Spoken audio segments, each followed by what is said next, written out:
The meaning is,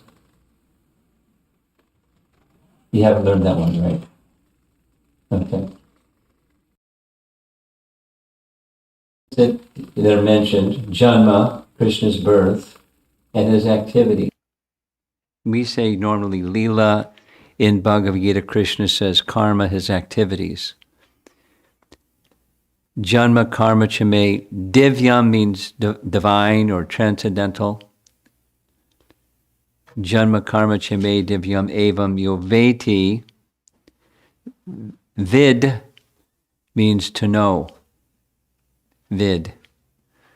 So evam yoveti tattvataha, one who knows tattvata in truth, tattvataha in truth, the nature of the transcendental nature of my janma and my karma, my birth and activities. Punar janma na.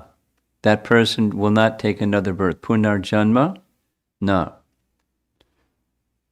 But they're mameti, they come to me.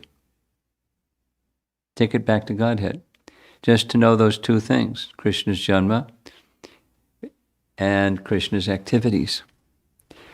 So, or to know Krishna tattva, the truths about Krishna's appearance and his activities. Krishna tattva, truths about Krishna. So, this section that we've been reading from Brahma's prayers is teaching Krishna tattva. And if we can somehow get a grasp of Krishna tattva, one-way ticket. Non-refundable.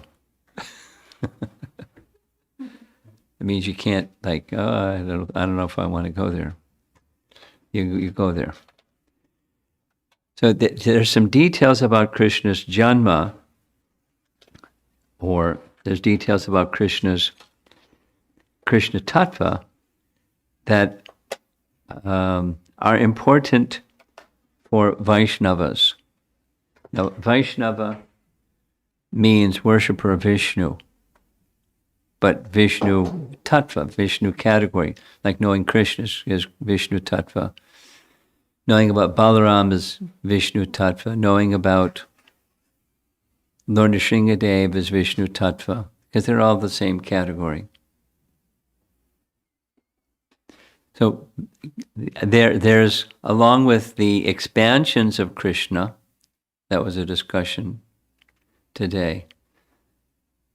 What's the difference between an avatar, an expansion of Krishna, and a portion of a plenary portion? You've heard that language before, right? It's Bhaktisiddhanta's language. So Krishna expands himself as Balaram. That's an expansion, his first expansion. However, for the purpose of material creation, Balaram doesn't involve himself with material creation. The Vishnu forms involve themselves with material creation. They're identified as a portion of a plenary portion. They don't have the fullness of Krishna and Balaram. Although they're from Krishna, they're his expansions, or expansions of Balaram, or expansions of Sankarshan, even more specifically, from the Vaikuntha realm. Anyway, these are details of Krishna tattva. Krishna contains everything. Everything is within Krishna. There isn't something that exists that's not connected to Krishna. Everything that exists is connected to its source, Krishna. So to know Krishna tattva is to know some of those things that are within Krishna. And specifically, these verses of prayers of Brahma, they're dealing with the Vishnu, this group that we've been reading for the past while, is dealing with the three categories of Vishnu.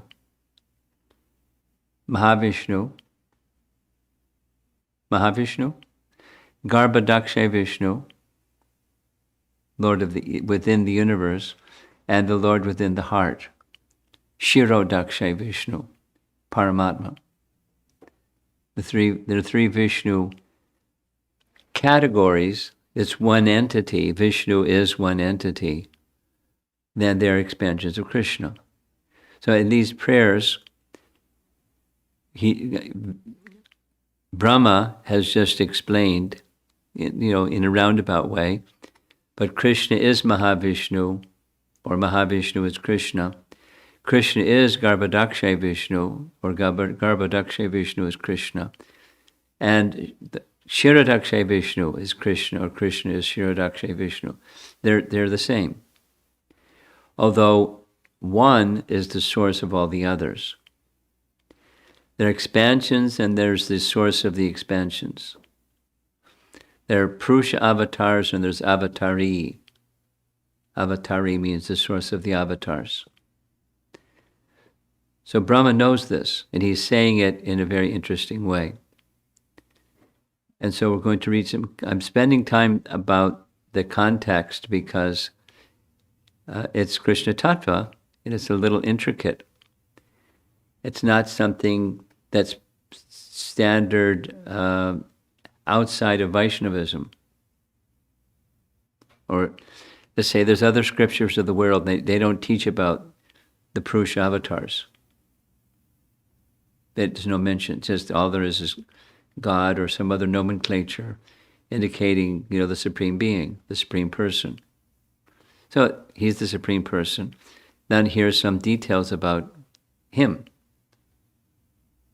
Just like, we each have a name. But if someone calls your name, that doesn't mean they know you. They know what's important to you. They know how you spend your time. They know how you have fun with your friends. They don't know what food you like. They don't. There are lots of things they don't know about you. If even they may know your name. So Krishna is everything, and he has names that identify some features of him, and we're getting to get a picture of some of the features of him from Brahma. And it's a little involved, but you get to know somebody. It takes a little bit to get to know somebody, right? He's introducing us. So the verse is the last of the section. The prayers continue, but this section within the prayers, this is the last one, text 14. 10:14:14 reads, "Are you not the original Narayana, O Supreme Controller? Since you are the soul of every embodied being," that's Paramatma, "and the eternal witness of all created realms."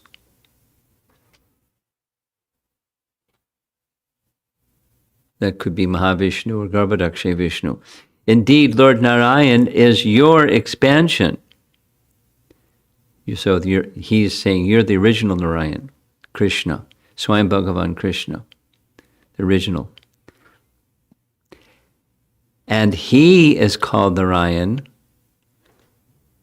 because he is the generating source of the primeval water of the universe. Now that's Garbhodakshayi Vishnu. He is real. He, Garbhodakshayi Vishnu, the creator of the water within the universe, is real, not a product of your illusory Maya. So it's an important verse. We're going to speak about this verse again tomorrow, I think, because this one verse takes about 30 pages, 15, maybe 20 pages in Chaitanya Charitamrita to explain it. So it's an important verse, so we're going to spend some time with it. Jiva Goswami writes, Brahma says, "You are the chief Narayana, Narayana of Vaikuntha. Narayana of Vaikuntha is your Anga. Narayana Vaikuntha. You with me? In the Vaikuntha realm, there's a presiding form of the Lord named Narayan, Lakshmi Narayan. So Narayan of Vaikuntha is an anga, or an extension. Anga means like a limb. Like Gauranga. Gora Anga. He has golden limbs. Gauranga. So Narayan is an anga of Krishna. He's a limb of Krishna. Expansion. Since he, Narayana of Vaikuntha, is the shelter or ayana of all the jivas, Nara is a name of, one of the meanings of Nara is jivas, or all the jivas.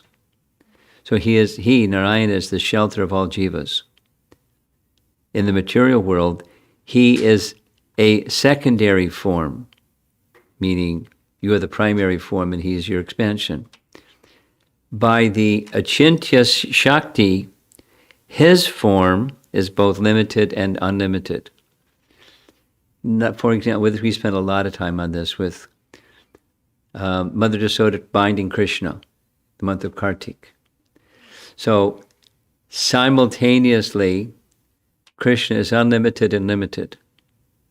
That is, all the rope that she could gather together wouldn't go around his little abdomen because he's unlimited. What rope can go around the whole universe? You have to have a really big rope. But even the universe is within Krishna, and Krishna is bigger than what's within him. Krishna is unlimited. But he has a tiny form at the same time. At the same time. So there's a contradiction, something that's limited and unlimited at the same time. But that he is able to accomplish that by his achintya shakti. Achintya means inconceivable. His potencies are without limit. So he can be simultaneously this and that, and it's not a problem. He can be inside everything and outside everything, no problem. He can overcome all of this running, but be caught from behind by Mother Yasoda, no problem. He can do this and that simultaneously. He can be a 1 and a 0 at the same time. Nothing of this world can be a 1 or inside and outside at the same time, or inside but not inside.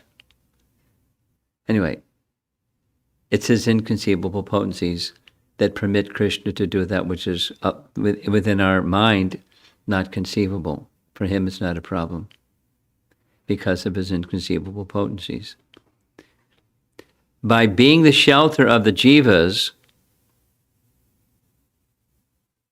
he is not limited like a jiva. Does the unlimited form give shelter to the limited water?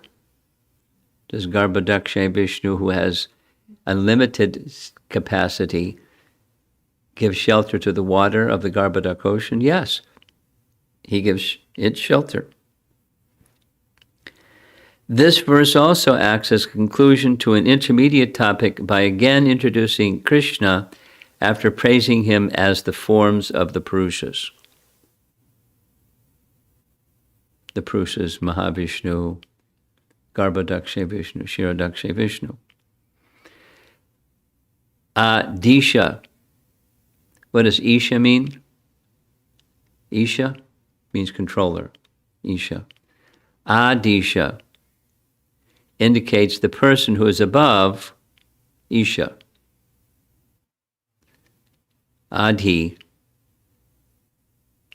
means above. The first Purusha. Who's the first Purusha? Mahavishnu. So who's the source of Mahavishnu? Narayan. Who's the source of Narayan? Krishna. He's talking to Krishna. You are the original Narayan. You're the Narayan from which Narayan expands, from which the Vishnu forms expand, who are sometimes also known as Narayan. You're the original one.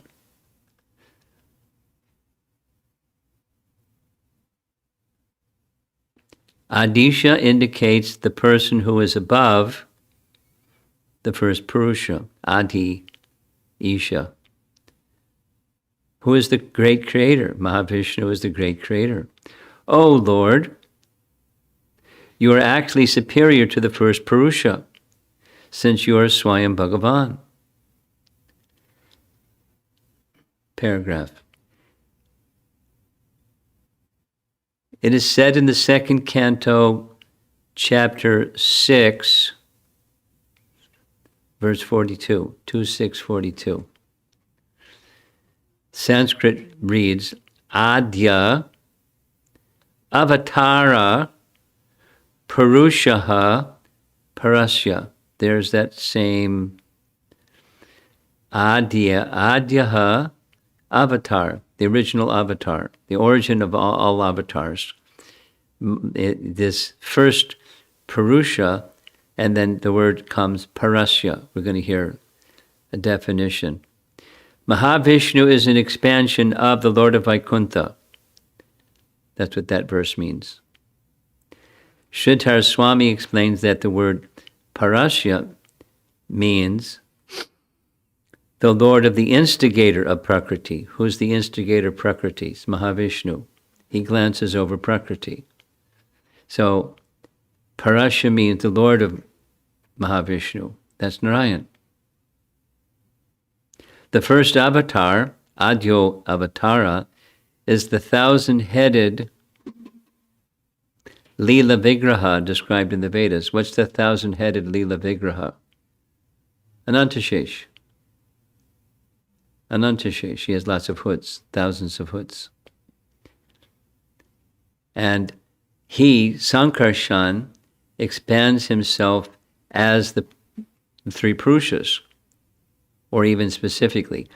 We heard all about this. Sankarshan expands himself as Mahavishnu. Aniruddha, you with me? Sankarshan, Pradyumna, Aniruddha, and Vasudeva. You with me? You're not nodding. No. Okay. Okay. We in the spiritual, in Krishna Loka, Krishna's first son. Krishna is known as Vasudeva. Vasudeva Krishna, right? Son of Vasudeva. Vasudeva. And Krishna's first son, son of Krishna and Rukmini, his first son is named Pradyumna. And Pradyumna's first son is Aniruddha. So that's in the pastime place in Dwarka. And Sankarshan, that's Balaram. So we have Vasudeva, Krishna, Sankarshan, Balaram, right? When the name-giving ceremony was performed in the cowshed, and Gargamuni was giving names to Krishna and Balaram, one of the names for Balaram was Sankarshan. So he's known as Sankarshan. Vasudeva, Sankarshan, and then Pradyumna and Aniruddha. That's the pastimes in Dwarka. And then there's Vaikuntha. And Narayana of Vaikuntha expands himself as those same four. Vasudeva, Sankarshan, Pradyumna, and Aniruddha. They exist in Vaikuntha. They exist in Dwarka, having pastimes. They exist in Vaikuntha. They're assisting Lord Narayan.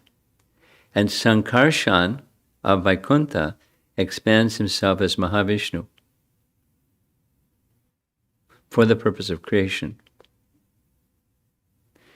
And then Pradyumna and Aniruddha expand themselves as Garbhodakashayi Vishnu and Ksirodakasayi Vishnu.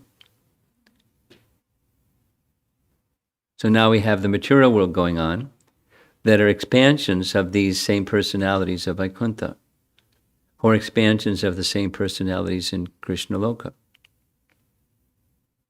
It's all connected. And then there's us walking around, in La La Land, wondering why I'm not happy.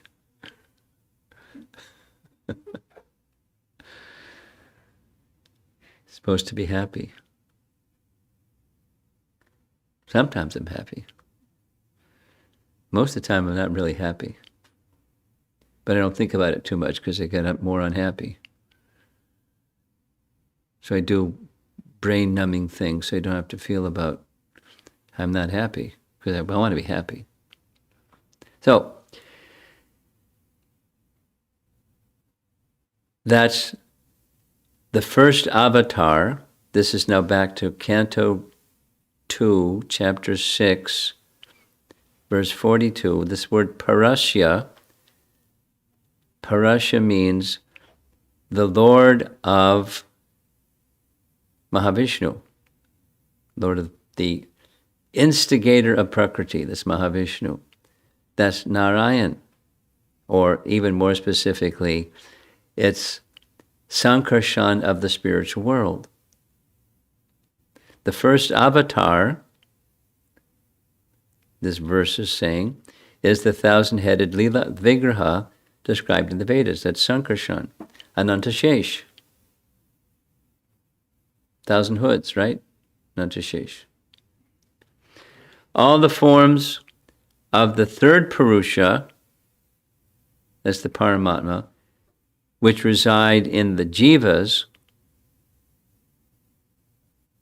all the forms of the third Purusha, which reside in the Jivas, and all the forms of the second Purusha, which reside within each universe, are called Nara. Nara. So it's important. When Lord Chaitanya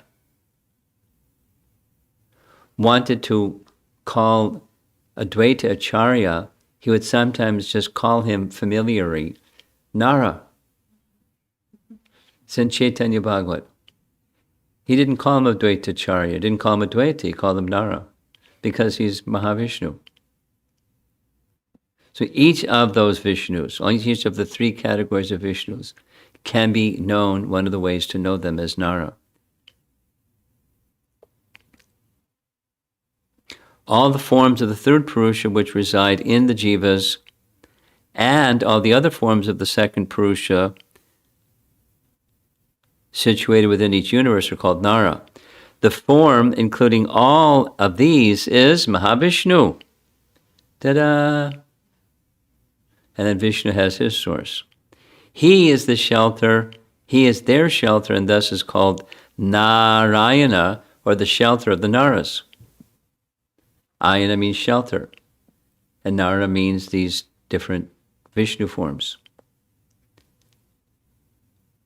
And Krishna is the chief Narayana. That's what the verse is saying. He's the chief of Narayan, who is the chief of the Vishnu forms. Okay. The third Purusha, which one is that one? The third Purusha? Paramatma, right? The third Purusha is situated in all beings. Sarvadehinam Atma. The second Purusha is situated within the universal shell, Loka Shakshi. Tamal Krishnaraj named one of his disciples Loka Shakshi. He's a nice devotee in China. It's off to the side, but Loka Shakshi. I bet he knows what his name means, but it's the name of Garbhodakshay Vishnu, the Lord of the Loka Shakshi. Shakshi, like Shakshi Gopal, witness Gopal. So he's the witness of what's going on in the whole universe. Like nothing gets out, he doesn't get past him. He sees everything. Loka Shakshi. Then there's another phrase in this verse from Canto 2, Chapter 6, Text 42, says Nara. We already know what Nara means. Nara bhu jala yanat. Jala, we know what that is. It's water, right?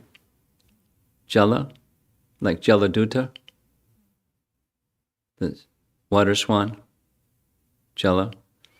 So Nara bhu jala yanat means from the shelter, quote, from the shelter of the Karana ocean,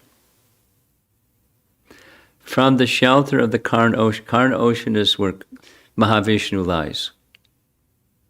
From the shelter of the Karna ocean, which generates the Mahatattva and other elements. That's Nara Bhu. Bhu is like earth, or the earth element, etc. The Mahatattva, Nara Bhu, Mahatattva,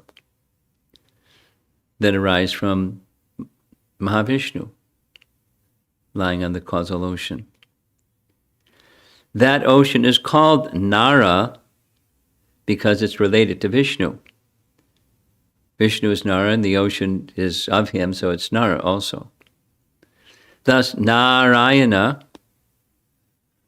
means the ayana, or shelter, of Nara, which is the ocean. It's the forms of Vishnu, it's also the ocean of Vishnu, because the ocean comes from Nara, comes from Mahavishnu. That first Purusha, that's Mahavishnu, is certainly not you. Narayana is your Anga. You are the Angi, or the source of these expansions. You're not only Narayan, you're the source of Narayan. You're more than Narayan. You're the original Narayan. And that's what the verse is saying. You're the original Narayan. You're not just these Vishnu forms. So he went through Mahavishnu, Garbhodakashayi Vishnu, Ksirodakasayi Vishnu. Now he's saying, you're the source of them. He's really getting down to it. He's giving Krishna Tattva in the form of prayers. It's really cool. I mean, really cool. And we without our acharyas, we wouldn't understand what's going on with it. Like, what? So,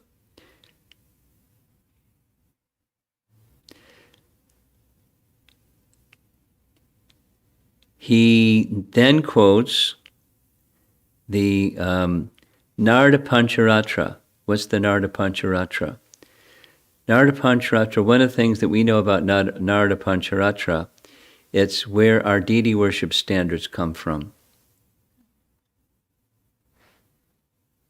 It's scripture, it's part of the Vedas, and it's a section of the Vedas that's called Tantra. In this case, Tantra means how to do things, how to worship deities, and mantras that go with the worshiping of deities.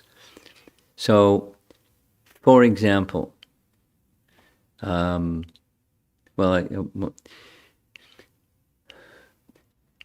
there's very traditional Vedic mantras that our boys in the Bhaktivedanta Academy learn, and they learn the Purusha Sukta prayers. And that's the Vedic way of doing worship. It's like really far out. They get up really early in the morning, and they go into a fire yagya. You know, they're, instead of going to Mangalarti, they're doing fire yagyas. And they start with the Purusha Sukta, and they scream at the top of their lungs, and they know the thing by heart, the whole Purusha Sukta. Sahasra Shirsha Purusha Sahasrak Sahasra Patan, and on for half an hour. They know the Purusha Sukta mantras at the top of their lungs. All however many, 50 of them at a time. And in Swaha, and so they know the whole procedure of worship. Our worship is of deities, and we don't follow that same procedure. We follow the procedures in Narada Pancharatra. Both are legitimate, and the Pancharatra method is very simple in comparison to the other.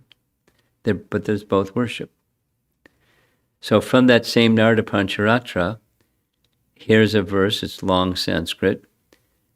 The wise know the three forms of the Purusha as Vishnu.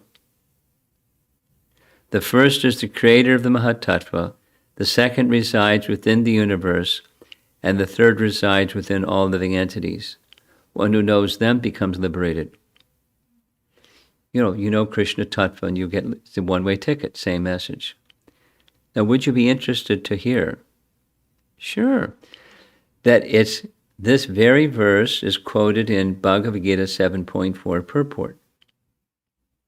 The long verse from Narada Pancharatra, 7.4 at the very beginning, and here's Prabhupada's translation of that long verse.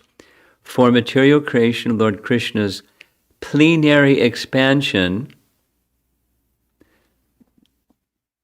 assumes 3 Vishnus.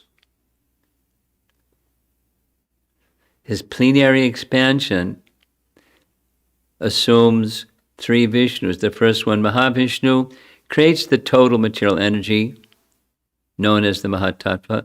The second, Garbhodakshay Vishnu, enters into all the universes to create diversities in each of them. The third, Ksirodakasayi Vishnu, is diffused as the all-pervading supersoul in all the universes and is known as Paramatma. He is present even within the atoms. Anyone who knows these 3 Vishnus can be liberated from material entanglement.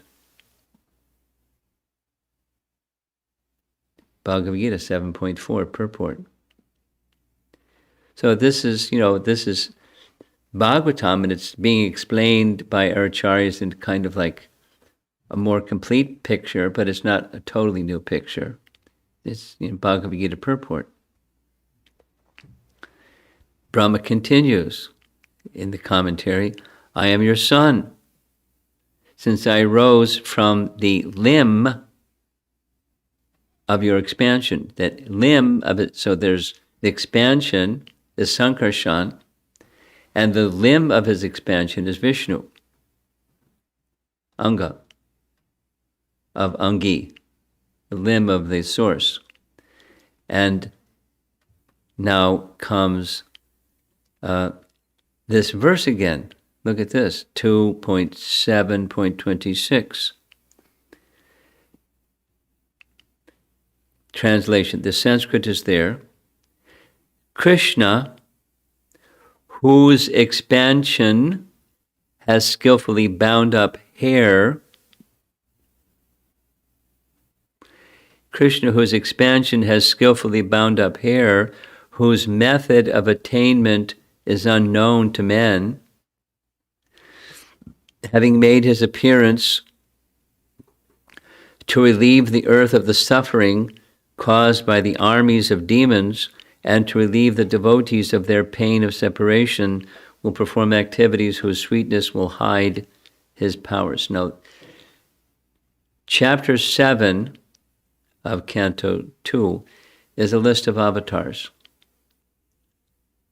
In Canto 1, chapter 3, we also find a list of avatars. Not a complete list, but mini list. And Canto 7, chapter 2 does the same. And this verse is now speaking about Krishna. It has several verses about Krishna, not just one about Krishna. And here in the second canto, it's mentioning Krishna's sweetness. His Braja Lila emphasizes the sweetness feature of Krishna, where because of his sweetness, he hides his powers. It's true. Krishna, his activities are, his lifting of Govardhan, everyone isn't thinking, wow, he must be God. They're thinking, wow, he protected us. It's just their affection is so great they can't see him as God. His powers are covered by his sweetness. But he makes his appearance on earth. It's the same, Pritranaya Sadhunam, to kill off the terrible demoniac armies of the demons, to give devotees relief from their pain of separation, and to give loving exchanges to the residents of Vrindavan. That's nice. In this verse, there's a phrase, Kaliya Sita Krishna Keshaha, that indicates that Vishnu is the expansion of Krishna. That's our topic. Krishna is Swayam Bhagavan. That means that Krishna and Balaram are expansions.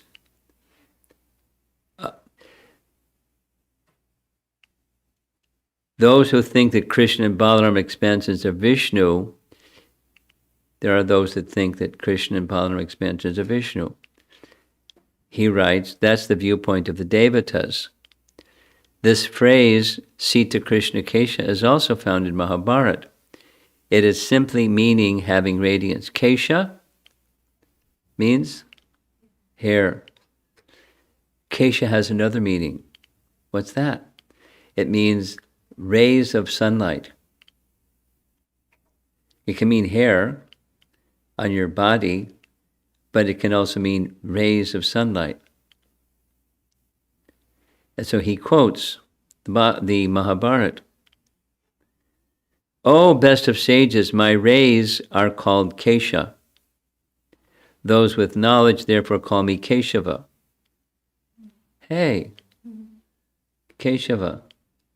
One of the meaning, of course, is the husband of the goddess of fortune. That's one of the meanings of Keshava. But another is right here.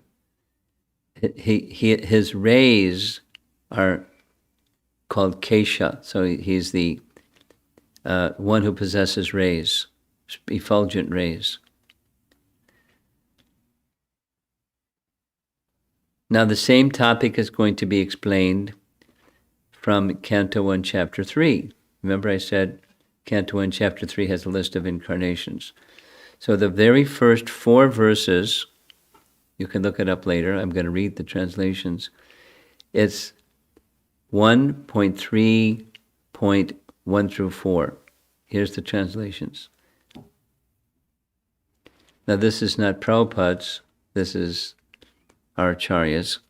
First of all, the Supreme Lord accepted the form of the eternal first Purusha, full like the moon, for creating the universe, says, from Mahatattva and other elements.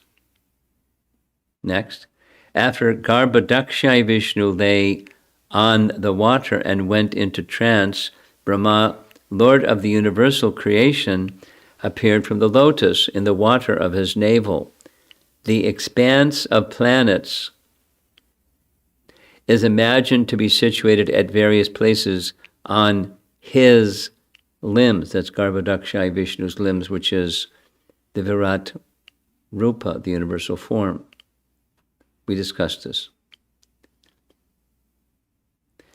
This form of the Lord, the universal form, is pure sattva, unmixed with rajas and tamas, and is composed of eternity, knowledge, and bliss. So that's more speaking about Garbhodakashayi Vishnu, but the Virat is his expansion, or, it's of him.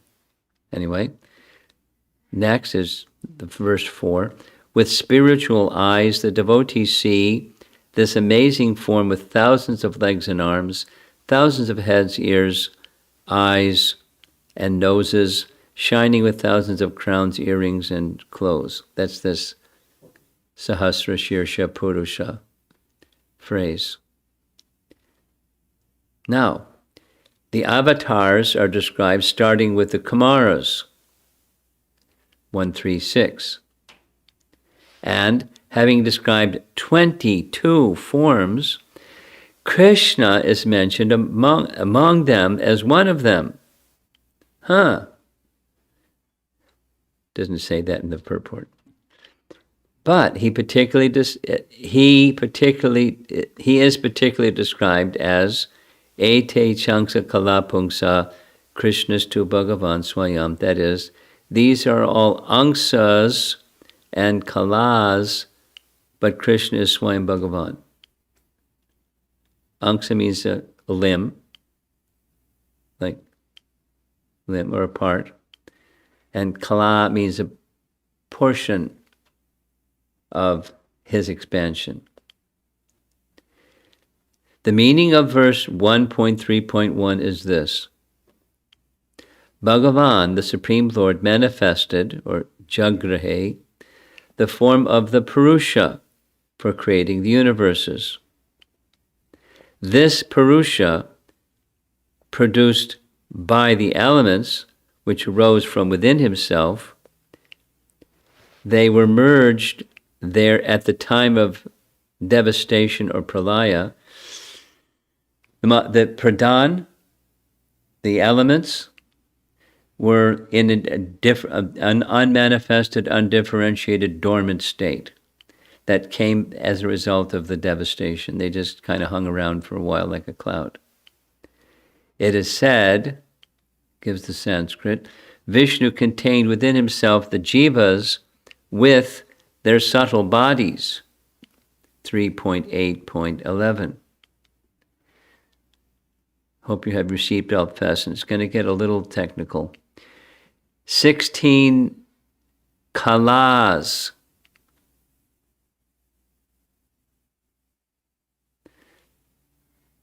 Later it says 16 shaktis. Expansions of him. As shaktis are expansions of him. They're mentioned in Bhakti Viveka as follows. And these names were also mentioned when it is the earlier chapter, when Brahma saw the cowherd boys and calves still sitting there having lunch, and he went back and they're in the cave, and whoops, what's going on? Then he came back, and then he saw they showed all forms of Narayan, surrounded by different potencies, and they're named. They're named in the previous chapter. Here they are again, being named. Shri, Bhu, Nila, Kirti, Leela, Kanti, Vidya, and 9 others headed by Vimala. That Purusha is endowed with these 16 Shaktis. That was verse 1.3.1. Then, after describing the first Purusha, the next, 1.3.2, describes the second Purusha. Having entered the universe, this is Garbhodakashayi Vishnu. He enters the universe after its creation. He lies down on the Garbhodak ocean. Of course, he generates the Garbhodak ocean and then lies. Brahma was born from the lotus coming from his navel. That lotus was also Vishnu's limb. We mentioned that. The ocean is, and the lotus is his limb. Avyaya. Avayava. That form of the Purusha was famous. It was by Lord's Swarup. It was the Lord's Swarup. Garbhodakashayi Vishnu. Since it was manifested from the Lord's Swarup Shakti, which is intense Vishuddha Sattva, for it is said that this form is filled with the highest bliss. And he quotes a verse from Canto 3, Chapter 9. This is your supreme form, composed only of bliss. And Taittiriya Upanishad says the same. If there were not this bliss, who would breathe? Taittiriya Upanishad. So that was 1.3.2. Here's 1.3.4. That form is described in 1.3.4. His expansions are described. The first Purusha's avatar, the first Purusha's avatars. So there's avatars of Vishnu. Those avatars are described starting with 1.3.6.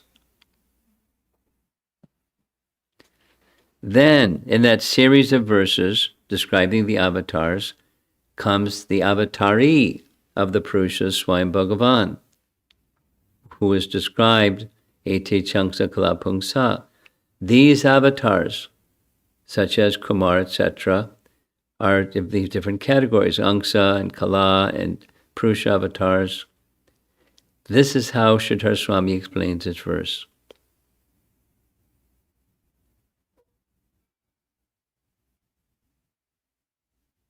In the phrase Krishna's tu Bhagavan Swayam, the word tu or but indicates a different topic, what's that different topic? Krishna's the different topic. He's not avatars, he's not this and that. He's a different topic. He is the source of them all. He's the avatari. The word swayam means in person. He is not Bhagavan, who is a likeness of some other form of the Lord. Krishna is the lamp from which other lamps arise with similar light. Sridhar Swami explains this in his commentary on the words from Canto 10, Chapter 2, that's Prayers by the Demigods,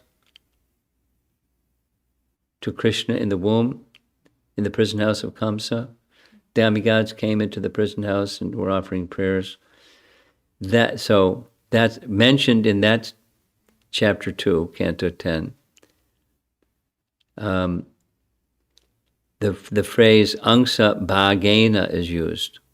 It means that Purusha avatar, angsa, who worships bhajana or bhaga, Maya through his glance. So it's Mahavishnu. Mahavishnu glances over the material energy. By his glancing over the material energy, it's just, it's a pastime for the purpose of creation, but he's animating and activating the inert, otherwise inert material energy by his glance, but infusing potency by his glance.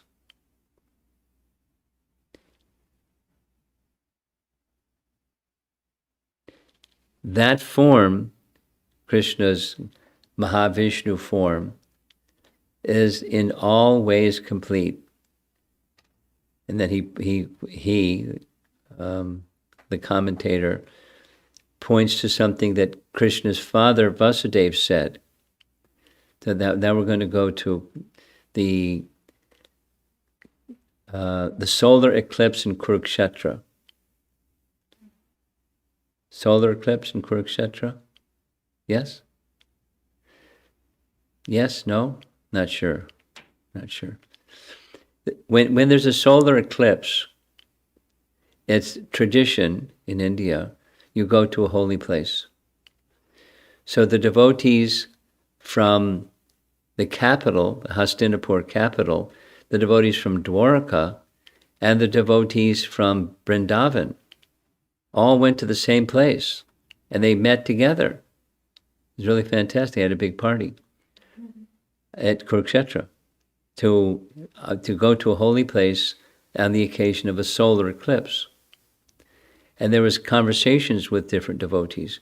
And one of those conversations was with Vasudeva at that time was in Dwarka. Krishna's father and mother, Vasudeva and Devaki. They're living in Dwarka. But they went all the way to Kurukshetra to take part in that festival, the solar eclipse. So here's what Vasudeva says. Vasudeva, father, meets Krishna, his son, in Kurukshetra. And he is honoring the father, very similar to the prayer in Canto 10, Chapter 2. This is Canto 10, Chapter 85. He's honoring his son as the Supreme Lord. Same as he did when Krishna first appeared with 4 arms and all that in the prison house.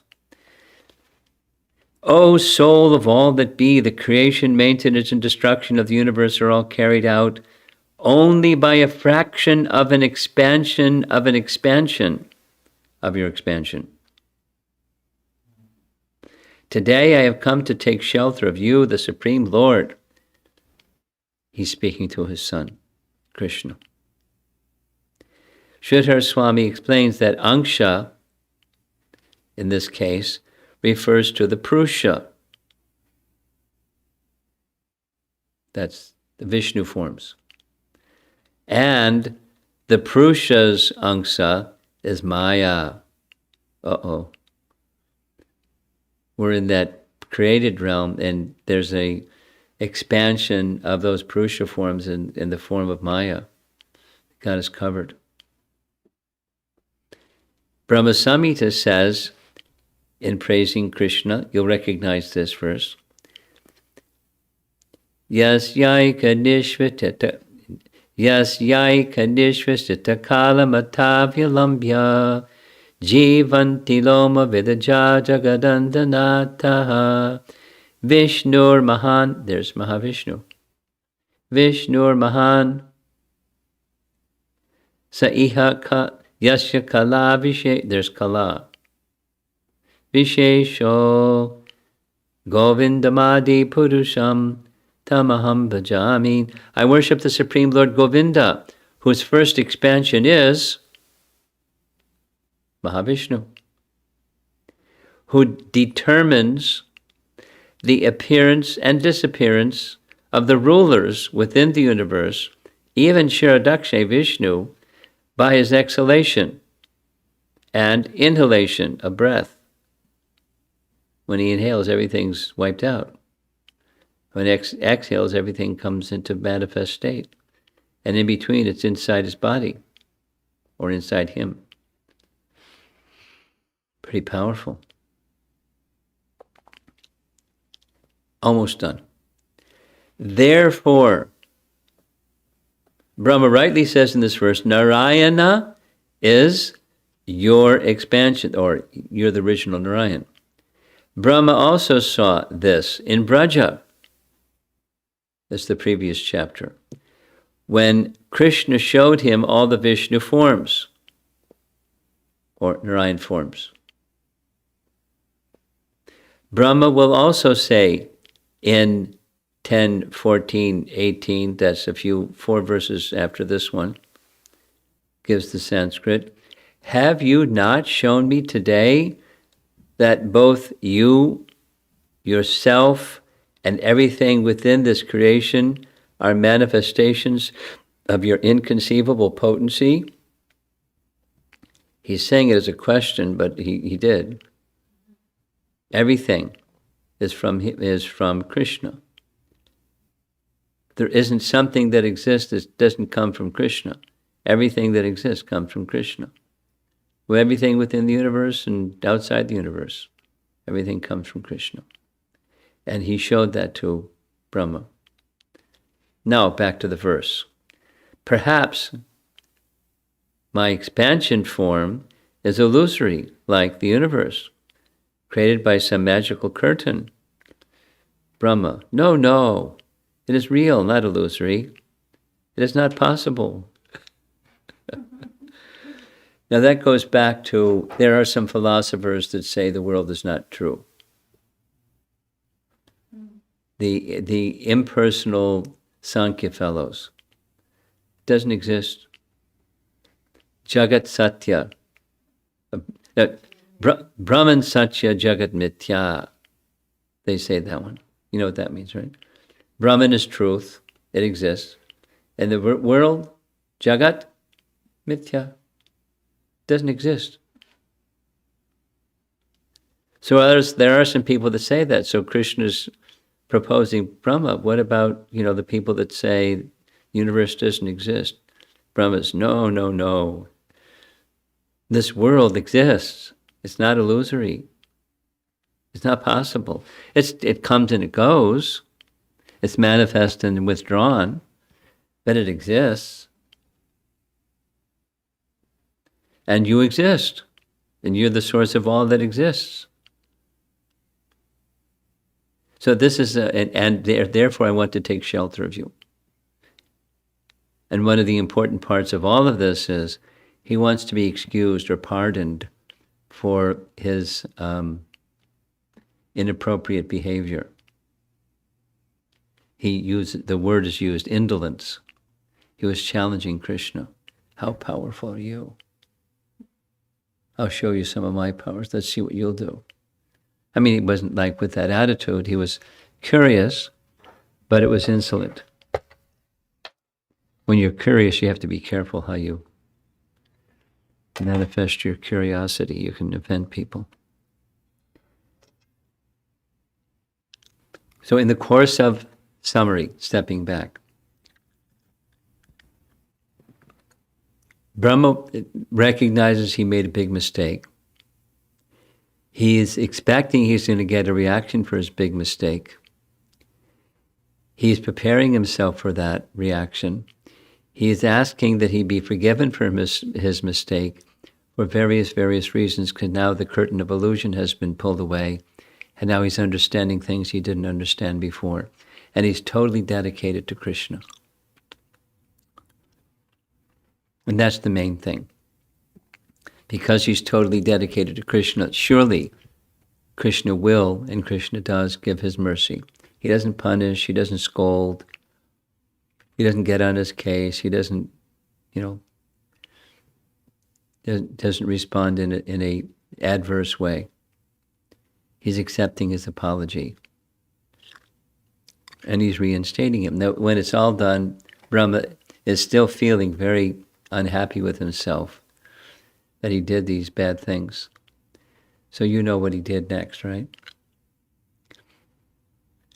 Lord Brahma? Well, no. Brahma went, according to Bhaktivinoda Thakur, he went to Navadvip and underwent austerities to atone for his wrongdoing. Then Lord Chaitanya showed himself to Lord Brahma and said, guess what? You're going to be with my pastimes when I appear in this golden form. You'll be Haridas Thakur.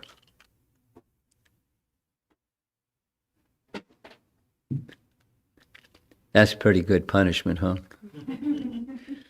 Become the perfect acharya on behalf of Lord Chaitanya, who came to deliver the holy name. But Brahma prayed, I don't want to become proud again, so please make sure I don't become proud again. He said, don't worry. I'll see that doesn't happen. You can take birth in a low position, and you can always be holding yourself in that low position in your mind, but you'll be my very, very dear devotee, acharya for the chanting of the holy name. Haridas Thakur. Okay, so let's see if there's some discussion.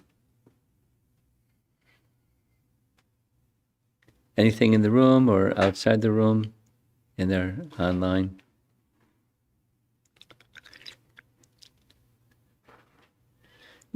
It's a lot of philosophy in one sense, but it certainly gives us some appreciation of how full is the Bhagavatam's knowledge compared to what Scripture gives this kind of detail about the personality of Godhead and its different features. It doesn't exist. Go ahead. As I understand, Brahma is trying to prove his case. Could you adjust the volume, please? Okay.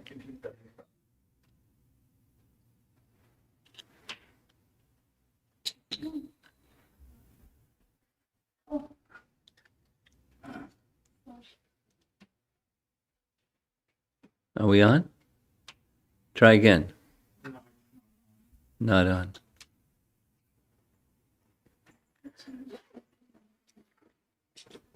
We're going to change batteries, everybody, so hang on. You're on. Go ahead. So, Brahma is trying to prove his case as a liar. That's what I understand. In the previous class, you said he's putting forward a prima facie evidence. Then he's putting logical evidence. Yes. As a follow-up to that. Yes. So very good. I want to know, like, I'm got all over the place. So what is that prima facie evidence, and then what is the logical evidence that he's providing to establish Krishna as the supreme? And so. Well, what Krishna revealed to Brahma by showing all the Narayan forms and all the personified Shaktis and all of that, That's prima facie. Prima facie. And then, so therefore I accept you as the Supreme Lord. And then he gives the other, the logical, you know, you are this and you are that and you are that and you're the other, by inference and logic. And then there's scripture, you know, the Charyas are using scriptures to support his logical conclusions. Does that take care of it? So the explanation of the Vishnu forms, the 3 Vishnu forms, is Yes. it part of that Yes, it is. logical evidence? Yes. Oh. And then, you know, like I am his, yes. As Mahavishnu, you're great and I'm small. I'm in one pot-like universe and you're the generator of all the universes. You're very great and your qualities are very great. And mercy is one of your greatnesses. So please be merciful to me. Next, you're like the mother in whose womb there's a small child and the child kicks and the mother doesn't complain, doesn't, you know, punish the child for kicking. So I'm like the little child. I came from your abdomen as Ksirodakasayi Vishnu. And then as the Lord of the universe in the sense of Ksirodakasayi Vishnu and Svetadweep, as well as within the heart. So you're my Lord, I'm your servant. You know, please be kind to your servant. I'm your subordinate.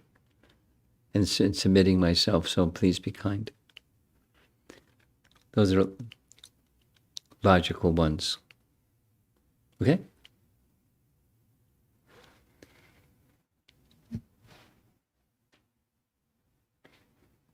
Hare Krishna, Guru Maharaj. I don't have any question, but just want to share my appreciation. In the afternoon, I was hearing, and everything is like going so above, and I was thinking, it's almost like just shutting off and like, you know, okay, I'll just hear Maharaj and whatever goes inside.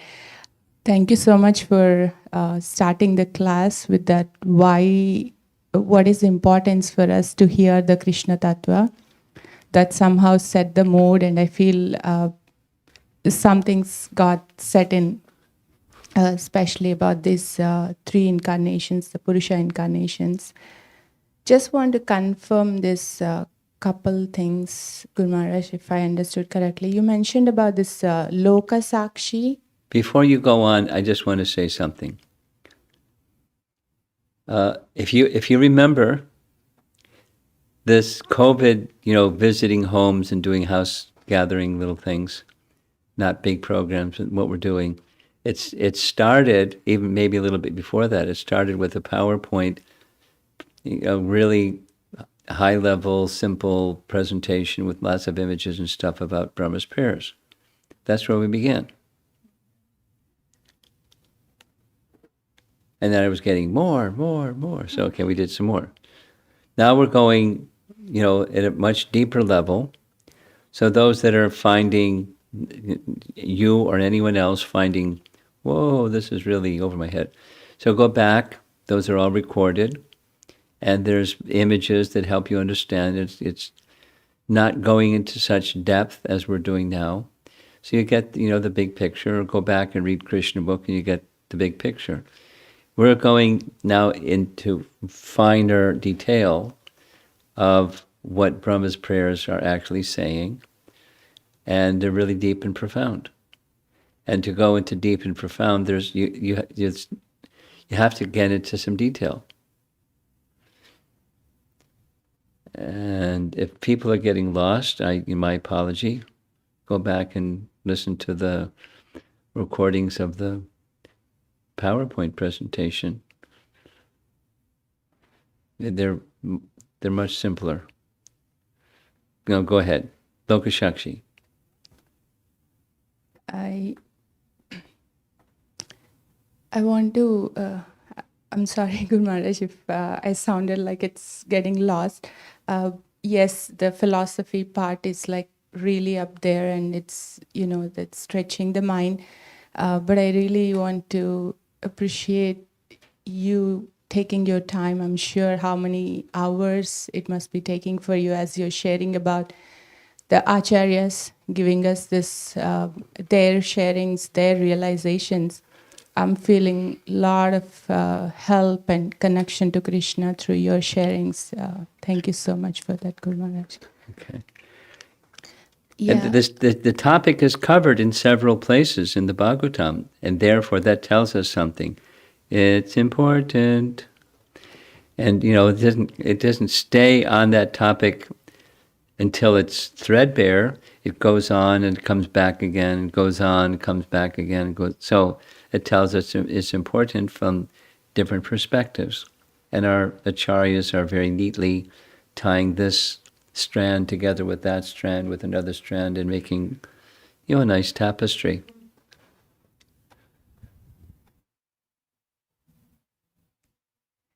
You mentioned about this Lokasakshi, Guru Maharaj. I was thinking Ksirodakasayi is the Lokasakshi. Well, for the universe, he's Lokashakshi. For the individual, he's Lokashakshi. The Paramatma is Lokashakshi.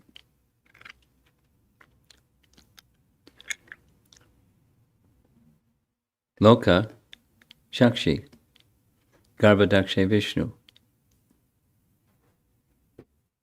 Yes? No? Sorry, Guru Maharaj. So when we are talking about individuals, all the living beings, it is Ksirodakasayi Vishnu is the Lokasakshi. But when we are talking about the universes, it is Garbhodakasayi Vishnu.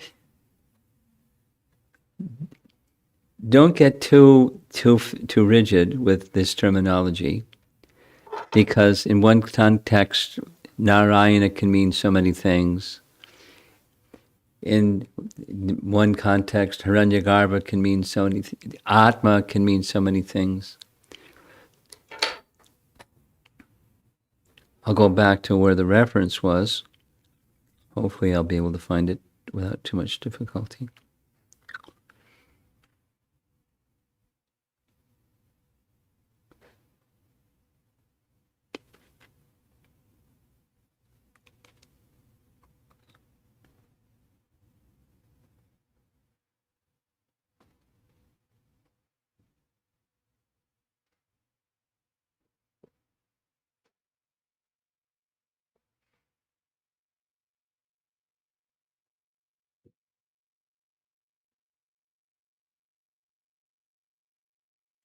I don't see it.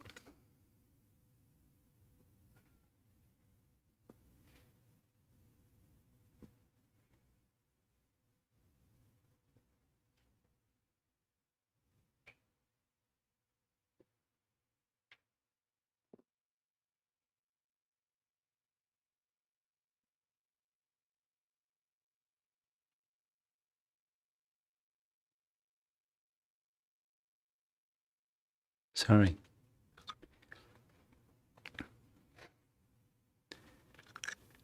Keep speaking and I'll see if I can find it while you're speaking.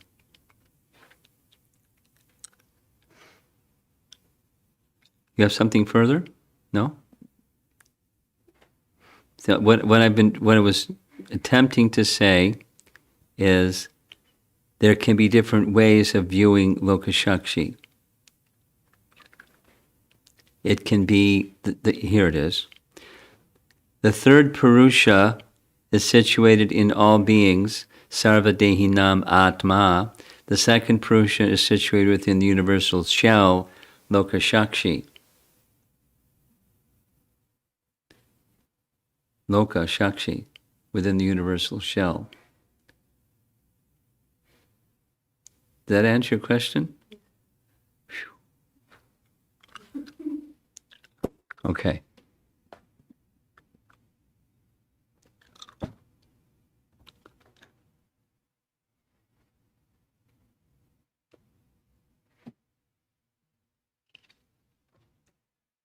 There are two questions from Taruni Radha Mataji.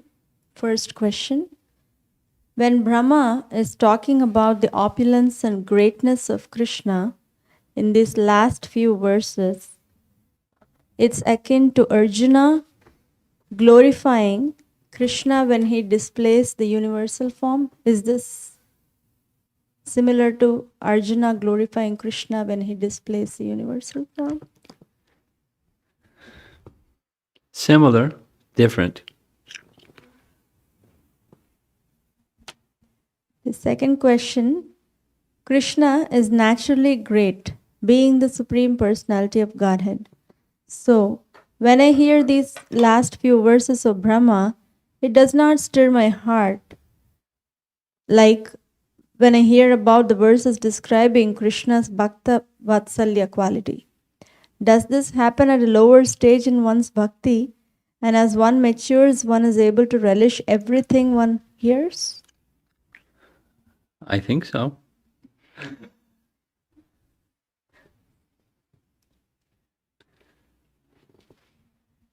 Kirti Prabhu's question, does the Lord's eternal consort accompany him in his expansion as Paramatma?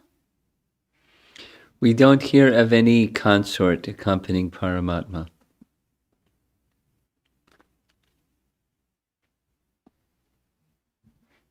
Two questions from Sri Radhika Mataji. You spoke of how There must be Shakti accompanying Paramatma, but how that works, not clear. It's a nice question. Who asked the question? Kirti. I'll see if some of this, I'll see if I can find that quickly, or some scholarly devotees can help me.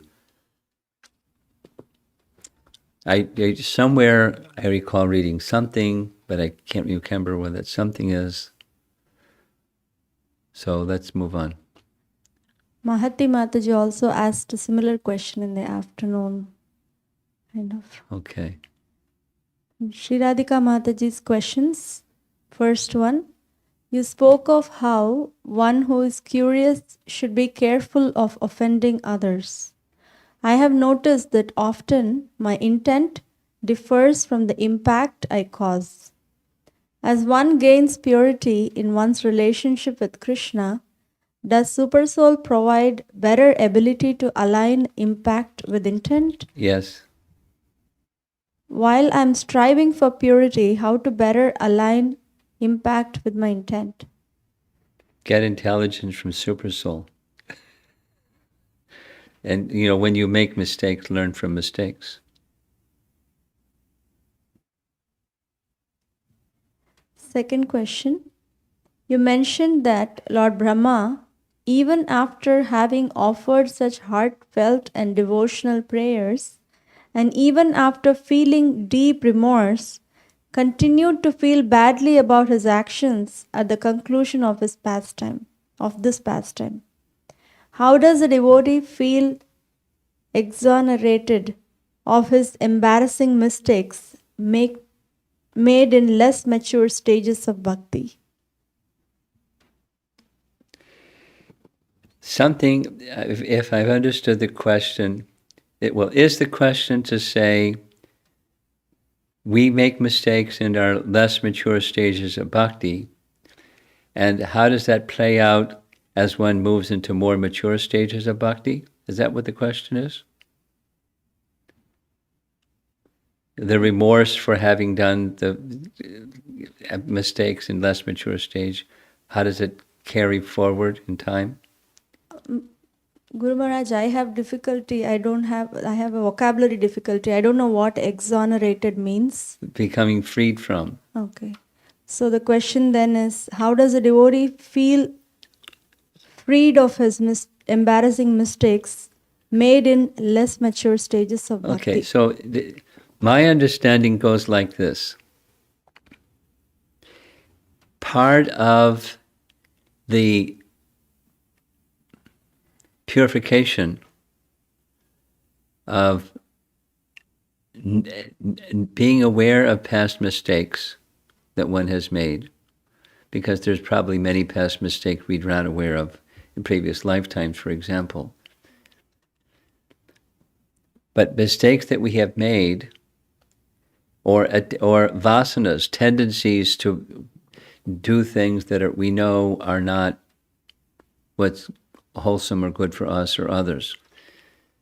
Those tendencies and getting on the other side of them, having regret for them, lingering regret, like Brahma is feeling even after he did all what he did, is part of the purification process, is part of the price we have to pay for the mistakes.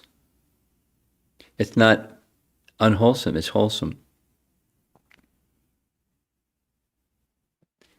It's part of what we learn to welcome as we mature in Krishna consciousness is, I've wasted so much time. Let's take this nice song that Prabhupada repeats so many times of Narottam Das Thakur. I've achieved this human form of life, and knowingly I've drunk poison by neglecting worshipping Radha and Krishna. And it's Prabhupada liked that song a lot, and he made reference to it again and again. So how is Narottam feeling those feelings? Well, one could say, well, he's just making a nice song to teach us how we should feel. And then another is exactly feeling remorse and humility because of having neglected worshipping Radha and Krishna.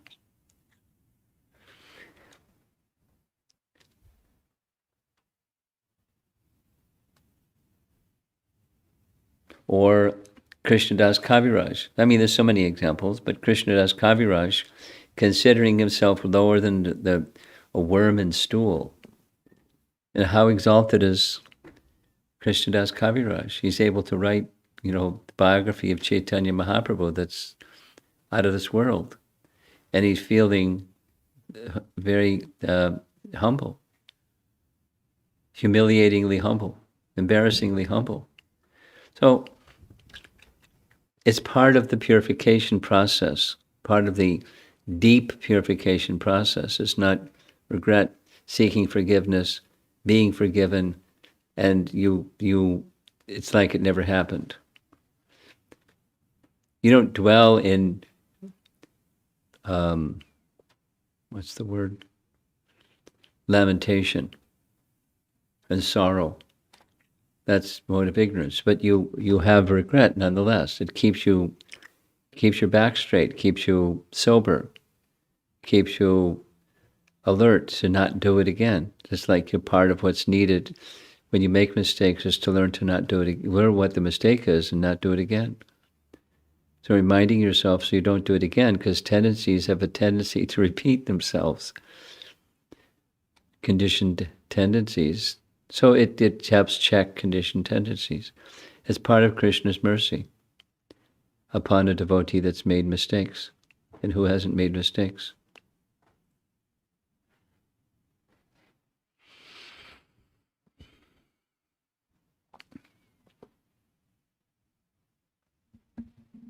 I have a related question to this topic. Go ahead. Regret always is not verbalized all the time, right? Is that okay to? That's natural. If it's verbalized all the time, you'd probably annoy people. Yeah.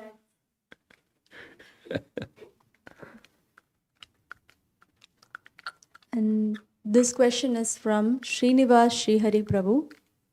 Knowing Purusha avatars, their functions, their source, one will be liberated. Does that mean the attachments to this world, impurities like conditioning, tendency, etc., will be slackened? Well, it means you won't have a correct understanding until they have become slackened. You can look at it either way. Attachment leads to detachment, and detachment is the fruit of attachment. That you don't get one without the other. They're symbiotic. This question is from Snehavalli Mataji. In verse 12, we heard Garbhodakashayi Vishnu as Hiranya Garbha Antaryami, Yes. meaning the super soul of the universe. I'd like to know the difference between the super soul of the universe and the super soul in every atom of the universe. That's the question. The difference, what is the difference between the super soul of the universe and the super soul in every atom of the universe? I'm surprised at the question, because the universe is different than the atom. Atom is really small and the universe is really big. So the super soul of the universe is not the same as the super soul of the function, is not the same as the super soul of every atom. In one sense, the three Vishnu forms are one entity, just carrying out different functions. So the function of the super soul of the universe and the function of the super soul of the atom are different functions, just the scale is different. So the super soul gives knowledge and is the witness. Same super soul of the universe.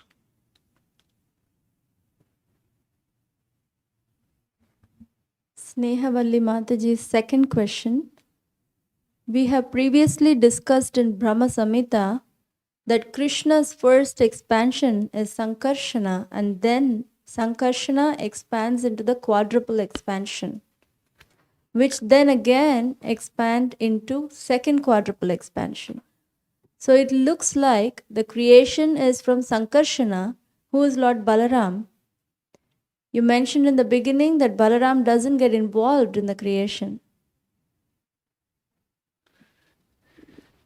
So Mataji wants clarification. Yeah, the Balaram, just like Krishna doesn't get involved in the creation, but everything comes from him.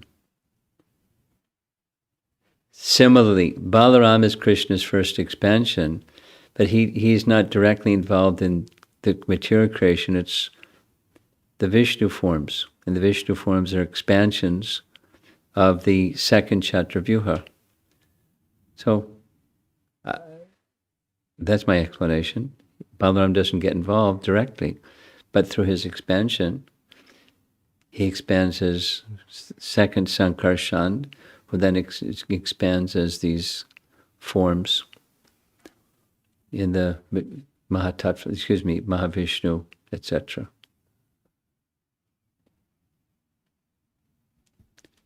Yeah. This question is from Uttama Bhakta Prabhu. Ayodhya lies between Vaikunta and Goloka Vrindavana. Is Lord Rama expansion of Lord Balaram or Lord Narayana?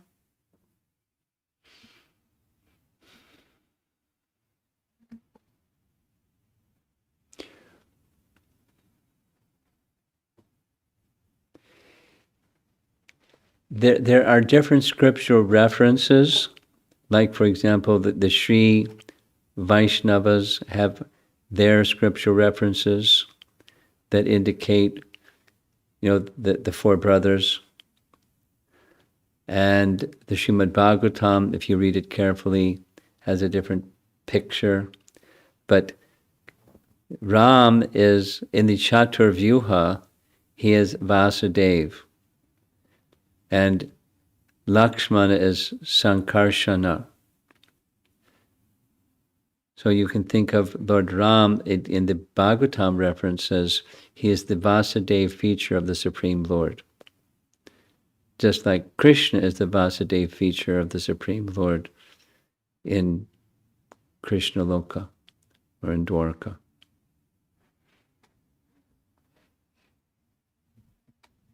This question is from Girivaradhari Prabhu. Is there a relationship between Brahmachari as one of the ashramas and Lord Brahma? Probably some Sanskrit root meanings, probably, but not otherwise. I don't know Sanskrit well enough to say what the Sanskrit connection is, but otherwise, no. Snehavalli Mataji has given a comment or a reference for Kirti Prabhu's question about if Lakshmi is accompanying Paramatma. Oh, She says, I remember something from you in Instructions of the Week message that Lakshmi is in the heart of the Paramatma. Something Uh-huh. on these lines, but I don't remember exactly. yeah, that was my recollection. I was reluctant to say it because it wasn't clear, but I thank you. I'm recalling, not the detail, but I recall the message. Thank you. If you can find the exact message, Snehavali, send it to me separately. That's it, online. Anything else in the room? You're pretty patient sitting through all this, I tell you. A little different than math and science.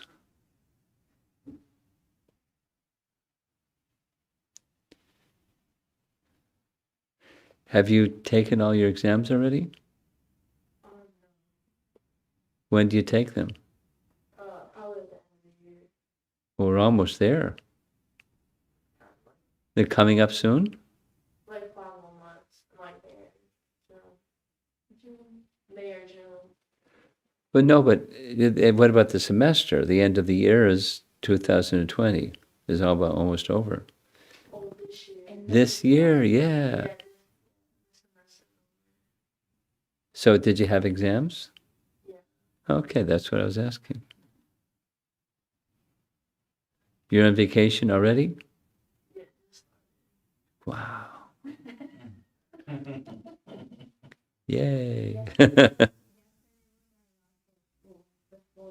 Really? How nice. Feel liberated?